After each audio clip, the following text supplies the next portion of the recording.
this is Yolanda Van Veen, and in this segment we're going to talk about how to grow flax seed. Now, flax is a wonderful type of a grain that grows just like any other grass, and so it's really easy to grow. A lot of times when you're buying your own flax, it's been baked, so it will not germinate. And you've got to remember there's a New Zealand plant called New Zealand flax, which is a very leafy type of grass, but it's not even related to flax seed. You cannot use that plant to make the seed. You need the actual flax plant that is more of a grain.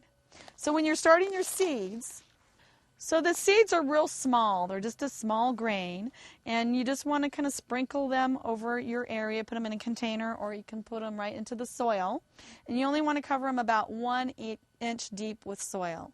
You want to mist them in real well, and don't use too much pressure because the seeds will just come right out, and put them in full sunny spot.